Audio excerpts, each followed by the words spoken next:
नमस्कार दोस्तों, आप सभी का स्वागत है हमारे YouTube channel play with maths में।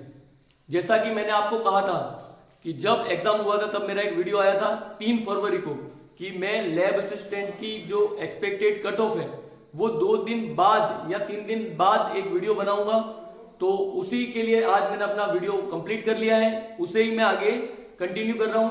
मैंने उस दिन कहा था आपको जो फर्स्ट डे यानी जिस दिन आपने एग्जाम दिया था 3 फरवरी को, उस दिन आपको कुछ नहीं करना है, आपको आंसर की भी मैच नहीं करनी है।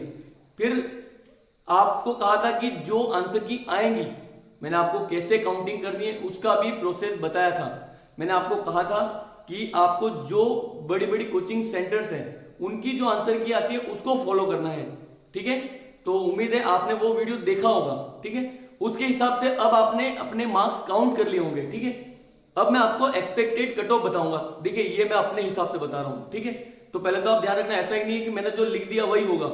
आपके लिए बस एक आइडिया है, ये आप लोगों के लिए एक आइडिया है। अगर मान लो आपके इससे कम नंबर आते हैं, अगर मान लो मैं यहाँ जो आइडिया दूं आपको उससे आपके कम नंबर आते हैं, तो प्लीज आप ऐसा मत सोचना कि नहीं आपका सिलेक्शन नहीं होगा। आपको डिमोटिवेट नहीं होना। बस ये जिन जिन लोगों ने अच्छी तैयारी की थी उनसे आइडिया लेके या उनसे पूछ के या उनसे अटेम्प्ट देखकर मैंने ये वीडियो बनाया है, ठीक है। उसके बाद जिन लोगों के इससे ज्यादा नंबर आ रहे हैं उनको भी ज्यादा खुश नहीं होना है कि भाई मेरा तो सिलेक्शन पक्का हो गया। भाई जरूरी थोड़ी है जो मैं यहाँ बोलूं वही होगा।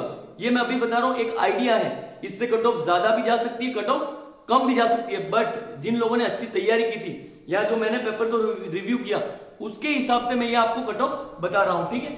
फिर भी मैंने आपको पहले कह दिया, पेपर होने के बाद आप 4-5 दिन भले बिगाड़ लो, फिर आपको तैयारी बंद नहीं करनी है। मैंने पहले ही कहा था जब तक रिजल्ट नहीं आए आपको तैयारी बंद नहीं करनी है। या आप किसी बड़ी पोस्ट के लिए ट्राई करो।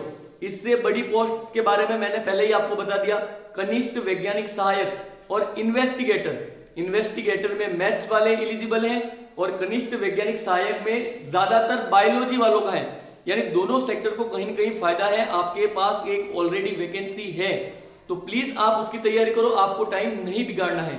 देखो पहले तो बता रहा हूं आपके लिए अच्छा मौका है कि अधीनस्थ रेगुलर भर्तियां निकालता जा रहा है। आप अपने पिछले वाले यानी आपका कोई बड़ा भाई हो या अपने फादर से पूछो कि 2011 के पहले भर्तियां निकलती ही नहीं थी, लोग वेट करते थे, 5 साल में एक भर्ती आती थी। आपके पास अच्छा मौका है कि एक एग्जाम देने के बाद आप तुरंत दूसरा एग्जाम दे पा रहे हैं, तो उस टाइम को आप वेस्ट नहीं करना है। और आपके लिए बस ये आइडिया है, आपको खुश भी नहीं होना है और डिमोटिवेट भी नहीं होना है। बस आपको अपनी पढ़ाई कंटिन्यू रखनी है जब तक कि आपका सिलेक्शन नहीं हो जाए। और वैसे भी ये बहुत बड़ी पोस्ट भी नहीं थी लैब असिस्टेंट की। अगर आपका सिलेक्शन हो जाता है तो आपको आगे के बड़ी एग्जाम के लिए फाइट करना ही है। तो प्लीज अपनी तैयारी को बंद मत रखना। तो चलिए अब बिना किसी देरी के वीडियो को शुरू करते हैं। सबसे पहले तो मैं आपको पेपर का लेवल बताऊंगा, ठीक है। ये लेवल जो स्टूडेंट ने मुझे बताया और जो पेपर मैंने रिव्यू किया उस हिसाब से बता रहा हूं, ठीक है। तो चलिए सबसे पहले तो आपके जो पेपर हुआ था उसमें 4 सब्जेक्ट थे। जो आपका पेपर हुआ था उसमें 4 सब्जेक्ट थे। जनरल नॉलेज जो राजस्थान का संपूर्ण जीके था, उसके बाद फिजिक्स, केमिस्ट्री और बायोलॉजी। आपके जो पेपर हुआ था उसमें 4 सब्जेक्ट थे। टोटल 150 प्रश्न आए थे। टोटल 150 प्रश्न आए थे, जिसमें से 50 जीके के, 33 फिजिक्स, 33 केमिस्ट्री और 34 बायोलॉजी। अब देखो पहले ही मैं बता दूं, जिन लोगों ने मेरा पहले वाला वीडियो एक देखा हो लैब असिस्टेंट का, जो मैंने एज ए गाइड आपको 7 से 10 दिन पहले कहा था, मैंने कहा था राजस्थान जीके में अधीनस्थ ने जितने भी पहले पेपर करवाए उनके क्वेश्चन को एक बार कम से कम पढ़ जाना। और आपको लगा भी होगा लगभग 35 से 40 क्वेश्चन रिपीट हुए, किसी न किसी पहले एग्जाम में पूछा हुआ है, ठीक है। उसके बाद फिजिक्स, केमिस्ट्री, बायोलॉजी के लिए मैंने कहा था कि आपको एनसीईआरटी को फॉलो करना है। अगर आपने एनसीईआरटी पढ़ी है तो निश्चित ही आपको लगा होगा कि सीधे सीधे क्वेश्चन एनसीईआरटी से आया है, ठीक है। अब देखिए जो जीके का लेवल था, देखो वो इजी था। जीके का मैंने किसी को नहीं पूछा, मैंने खुद ने पेपर देखा है, जीके का लेवल इजी था। और अगर जीके में आपने 35 से 45 क्वेश्चन अटेम्प्ट किए, ध्यान रखना राइट नहीं किए ऐसा मैं नहीं बोल रहा, अटेम्प्ट किए हैं। अटेम्प्ट का क्या मतलब है, आपको लगा कि हाँ ये मैं कर रहा हूं मेरा राइट है और आपकी एक्यूरेसी 90% हो। एक्यूरेसी कभी भी 100% नहीं होती। आप 100 क्वेश्चन करते हो तो 10 गलत होंगे ही होंगे। जब आप 100 क्वेश्चन करते हो तो 10 गलत होते ही होते हैं, ठीक है।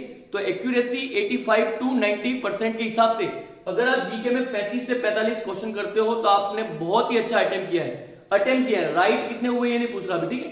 अटेम्प्ट अगर 35 से 45 किया तो गुड अटेम्प्ट है। उसके बाद फिजिक्स, देखिए फिजिक्स न तो इजी थी न ही टफ थी, फिजिक्स बीच में था, मॉडरेट में आ गया, ठीक है। क्यों? क्योंकि फिजिक्स में जो क्वेश्चन थे वो न्यूमेरिकल बेस्ड थे और फॉर्मूला बेस्ड थे। अगर आपने फॉर्मूला पढ़ा है तो आपका क्वेश्चन हो जाता। तो फिजिक्स में अगर आपने 20 से 25 क्वेश्चन अटेम्प्ट किए हो, फिजिक्स में 20 से 25 क्वेश्चन अटेम्प्ट किए हो तो ये आपका बहुत ही अच्छा अटेम्प्ट है, ठीक है। अब देखिए, जो लोग मैथ फील्ड से थे उनके हो सकता है फिजिक्स में आपको ज्यादा आगे हो सकता है आपने 25 तो राइट किए हो और 30 क्वेश्चन करके आगे हो, लेकिन बायो वालों से नहीं हुए होंगे। तो मैं उस हिसाब से लेवल बता रहा हूं, ठीक है। अगर आपने 20 से 25 क्वेश्चन किए तो आपका स्कोर बहुत अच्छा है। उसके बाद केमिस्ट्री इजी से मॉडरेट की साइड था, यानी केमिस्ट्री तो टफ थी ही नहीं, केमिस्ट्री सरल से थोड़ा सा लेवल हाई था, यानी ये सीधा सीधा एनसीईआरटी की जो बेसिक 11-12 की किताब थी उसी से आया था, ठीक है। और इसमें भी अगर आपने 20 से 25 क्वेश्चन किए हो, 33 में 20 से 25 क्वेश्चन किए हो तो आपका बहुत ही अच्छा अटेम्प्ट था। उसके बाद बायोलॉजी, देखिए बायोलॉजी को आप इजी नहीं कह सकते, बायोलॉजी की लैंग्वेज कहीं की टफ थी, तो मॉडरेट से आप टफ की तरफ ले जाओ, यानी बिल्कुल सरल तो बोलना ही मत, एवरेज से ऊपर लेवल था इसका, ठीक है, मॉडरेट से टफ। फिर भी जो लोग बायो के थे, मैथ वालों को तो वैसे भी बल्ले नहीं पड़ी होगी, जो लोग बायो के थे उन्होंने 15 से 20 अटेम्प्ट या इससे ज्यादा भी हो सकता है, 20 से 25 अटेम्प्ट भी आप ले सकते हो, ठीक है। 20 से 25 अटेम्प्ट या 15 से 20 अटेम्प्ट किए हो, क्योंकि मैं यहाँ पे आप देखो मैं बायो में कम क्यों लिख रहा हूँ, क्योंकि कुछ बायो वाले होंगे उन्होंने 25 से 30 भी राइट किए हो या अटेम्प्ट किए हो, लेकिन भले में आपसे फिजिक्स में अटेम्प्ट नहीं होंगे। तो मैं मैथ्स और बायो वालों को मिला के बता रहा हूँ, ठीक है। 15 से 20 आपका अच्छा स्कोर है। अब किसी ने यहाँ ज्यादा अटेम्प्ट किया तो सीधी बात है यहाँ नेगेटिव हुआ होगा, और किसी ने यहाँ ज्यादा अटेम्प्ट किया तो सीधी बात है यहाँ नेगेटिव हुआ होगा। तो मैं उस हिसाब से बता रहा हूँ, यानी ओवरऑल 150 प्रश्न में से आपने 90 से 115 अटेम्प्ट किए हो, ध्यान रखना, राइट नहीं बोल रहा, बार बार ध्यान रखना, अटेम्प्ट किया हो। अगर आप 90 से 115 प्रश्न तक करके आए हो तो बहुत ही अच्छा स्कोर है, आपने अच्छा ही किया होगा, एज ए 90% एक्यूरेसी, ठीक है। यानी भाई करोगे तो गलत तो होंगे, तो एज ए 90% एक्यूरेसी 150 में से 90 से 115 क्वेश्चन किए हो तो आपका बहुत ही अच्छा अटेम्प्ट है, ठीक है। अब चलते हैं कट ऑफ की तरफ, अब चलते हैं कट ऑफ की, एक्सपेक्टेड कट ऑफ क्या रह सकती है। तो देखिए पहले तो मैं पद के बारे में बता देता हूं। आपके जो नॉन टीएसपी एरिया था, जो राजस्थान में उदयपुर के नीचे वाले भाग को छोड़कर जो एरिया था, 954 पद थे नॉन टीएसपी के, टीएसपी के 246 पद थे और टोटल 1200 पद थे। मैंने अपने पहले वीडियो में बता दिया है कि नॉन टीएसपी में आधे पद थे, जो पहले 2016 में वैकेंसी आई थी उससे आधे पद आए थे, और टीएसपी एरिया में उससे ज्यादा पद है। टीएसपी में पहले कम पद थे, अभी ज्यादा पद है, ठीक है। उस हिसाब से आप देखो जनरल की कट ऑफ, जनरल में मैंने सीटें भी यहाँ पे ग्रीन कलर से लिख दी है, ग्रीन पेन से लिखी हुई है, ठीक है। जो जनरल की सीटें थी, यानी जिसमें पुरुष भी पार्टिसिपेट हो सकते हैं, महिला भी हो सकती है और विडो जो भी हो सकता है, तो जनरल की 385 सीटें थी, जनरल की 385 सीटें थी। तो अगर आप जनरल से बिलोंग करते हो नॉन टीएसपी एरिया में, तो आपको 170 प्लस स्कोर आपका है, 170 प्लस स्कोर। देखिए 160 to 170 लिखना था, लेकिन तो भी मैंने जो लोगों का रिव्यू आया है उस हिसाब से बता रहा हूं। अगर आपका स्कोर 170 प्लस है तो आपके चांसेस बनते हैं, ठीक है, 160 to 170, लेकिन मैंने यहाँ 170 प्लस लिखा है। उसके बाद अगर आप जनरल में फीमेल से, देखो जनरल यानी जनरल में ऐसे मेल के लिए है, बाकी कोई भी कैटेगरी ले लो, ठीक है। जनरल में फीमेल, जनरल के फीमेल के अगर 150 प्लस नंबर है तो आप सिक्योर हो, जनरल फीमेल के 150 प्लस नंबर है तो आप सिक्योर हो। और जनरल विडो, देखो जनरल फीमेल में 105 पोस्ट थी, ठीक है, जनरल फीमेल की 105 पोस्ट थी, और जनरल की विडो की 39 पोस्ट थी। तो इसके लिए मैंने लिखा, देखो 100 से 120 आप ले लो, अगर आपके 100 से 120 नंबर है, क्यों, क्योंकि मान लो 40% से कम नहीं लिया तो क्या कर लोगे, 40% से कम नहीं लिया, इसलिए 100 से 120 अगर आपके मार्क्स है तो विडो वालों की कोई दिक्कत नहीं है, ठीक है। तो जनरल की कट ऑफ आपको 160 से 170 या 170 प्लस ही आपको गिनो, ठीक है। और जो महिला है उनकी 150 प्लस तक रह सकती है, ठीक है। उसके बाद ओबीसी में जो पुरुष हैं, यानी ओबीसी में जो जनरल की सीटें हैं, सामान्य की सीटें वो 143 थी, 143, उन लोगों के लिए 160 प्लस नंबर आप सिक्योर हो। अगर ओबीसी में कोई व्यक्ति है, कोई पुरुष है, और अगर आपके 160 प्लस नंबर आ रहे हैं तो आप आपको सिक्योर गिन सकते हो, ठीक है। उसके बाद ओबीसी की फीमेल के 34 सीटें थी, 34 सीट थी, तो अगर आपके 140 प्लस अंक है, अगर आपके 140 प्लस अंक है तो आप सिक्योर हो। और विडो की 6 सीटें थी, ठीक है, यहां लिख रखा मैंने, जो ओबीसी में विधवा महिलाएं हैं उनकी 6 सीटें थी, तो आपके भाई ये सेम हो गया, ठीक है, कुछ भी अलग नहीं है, 100 से 120 में आपका सिलेक्शन हो जाएगा। उसके बाद एससी, नॉन टीएसपी एरिया की एससी की जनरल की, एससी में जो सामान्य है, मतलब पुरुष ले लो आपको, ठीक है, पुरुष की 110 सीटें थी। पुरुष की कितनी थी? 110 सीटें। आपको अगर 140 प्लस नंबर है, एससी के कैंडिडेट के 140 प्लस नंबर है, तो आप सिक्योर हो, ठीक है, आप सिक्योर हो। उसके बाद महिलाओं की एससी में 27 सीटें थी। महिलाओं की एससी में 27 सीटें थी। तो अगर आपके 130 प्लस नंबर है, अगर आपके 130 प्लस नंबर है तो आप सिक्योर हो, ठीक है। उसके बाद विधवा की 3 सीटें थी। एससी में विधवा की 3 सीटें थी, तो आप वही ले लो 100 से 120। ये तो मैं कभी नहीं कर रहा, क्योंकि उसका रीजन है, इसकी आप एक्सपेक्टेड कट ऑफ 3 सीटों में क्या बताओगे?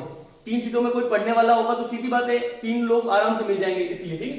उसके बाद एसटी की जो जनरल की सीटें थी वो 87 थी। एसटी में जो पुरुष की सीटें मान लो आप 87 थी, ठीक है।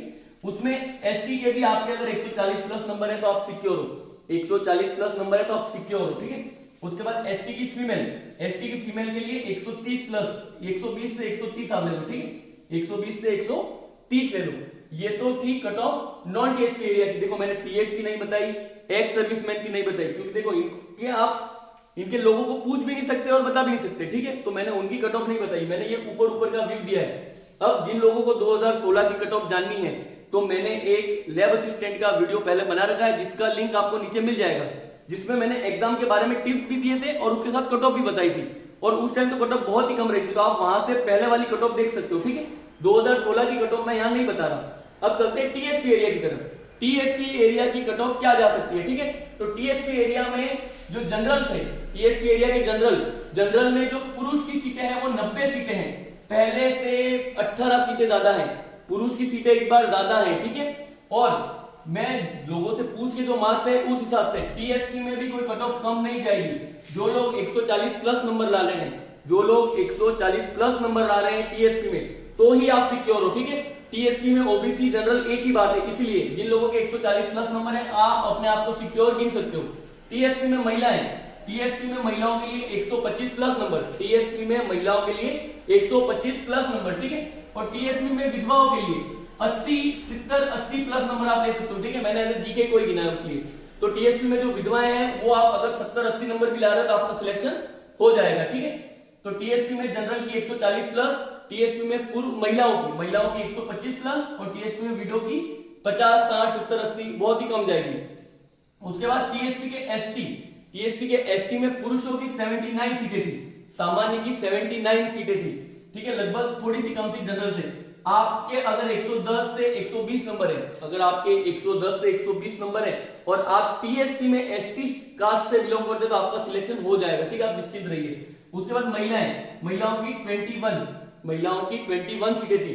तो अगर आप टीएसपी में हो और अगर आपके 90 से ऊपर नंबर है, महिलाओं के टीएसपी में एसटी के 90 से ऊपर नंबर है तो आप सिक्योर हो, आपका सिलेक्शन हो जाएगा। उसके बाद विधवा तो देखो यहाँ पे आपके 50 प्लस भी नंबर हो, अगर आप एसटी में वीडियो से बिलोंग करते हो और अगर आपके 50 से प्लस नंबर हो तो आपका सिलेक्शन निश्चित ही हो जाएगा। उसके बाद एससी की 9 सीटें थी टीएसपी में, आपके 120 प्लस नंबर रहेंगे, क्योंकि बहुत कम सीटें हैं आपके, 120 प्लस नंबर आपको टीएसपी में अगर आप एससी से हो तो लाने पड़ेंगे, ठीक है।